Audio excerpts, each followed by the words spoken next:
জানি পুজোর ব্লগ একটু লেট করে পোস্ট করছি, একটু না অনেকটাই লেট করে, কারণ এটা হচ্ছে দশমীর ব্লগ।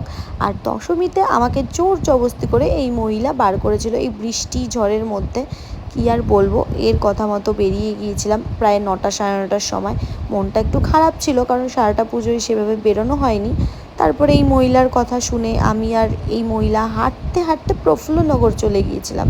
কী আর বলবো, এও ক্যাশ আনেনি, আমিও ক্যাশ আনিনি। এর প্ল্যান ছিল, বাট আমার কোনো প্ল্যান ছিল না। তো বাড়ির পাড়ায় আর কি বেরাবো বলে রেডি হয়েছিলাম, একটু ড্রেসটাই মানে গায়ে গলিয়েছিলাম। তারপরে এই মহিলার কথা, না সে প্রফুল্লনগর যাবে কারণ তার এই ঠাকুরটা দেখা হয়নি। ওখানে গিয়ে এই মহিলার সাথে দেখা হয়ে গেল, যে নিজেকে কি মনে করে চলে এসেছিলো মাথায় ফুল গুজে, আমি জানি না। আমি তো দেখে মানে ভিডিওটা না করেও পারলাম না, তোমাদের সাথে একটু শেয়ার করলাম যে এরকম কারা কারা মণ্ডপে বেরিয়েছো আর এরকম পাবলিকের সাথে তোমাদের দেখা হয়েছে। অবশ্যই তাদের ফটো থাকলে বা ভিডিও থাকলে একটা কমেন্ট বক্সে দিয়ে যেও। আর হাঁটতে হাঁটতে আমার পায়ের অবস্থা ভীষণই খারাপ, কারণ আমি খুব একটা হাঁটি না। তারপরেও এই মহিলার জন্য আমাকে হাঁটতে হয়েছিল, পায়ে ঠোসকা পড়ে গিয়েছিল। তারপরে জুতোটা হাতে নিয়েছিলাম, পরে খুব মজা নিচ্ছিল সেই মহিলা।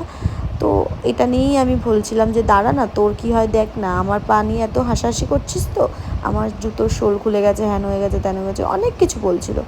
তারপর কি, সারাটা পুজোয় তো বেরানো হয়নি সেভাবে, দশমীর দিন আমি ঠাকুর দেখতে বেরিয়ে গেছিলাম। তোমরাই ভাবো শুধু জাস্ট।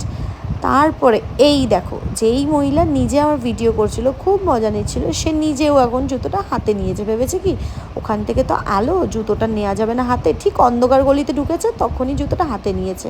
আর আমি ভিডিওটা তখনই করে নিয়েছি। যাই হোক, তারপরে পাড়ায় আসার পর আমাদের এই ছোট ছোট ভাইরা নিজেরাই গান বাজিয়ে নিজেরাই নিজেদের মতো মজা করছে, যেটা খুবই ভালো।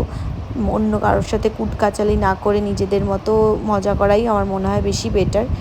আজকের মতো এইটুকুই ব্লগটা। তোমরা অবশ্যই কমেন্টে জানিও ব্লগটা কেমন লেগেছে।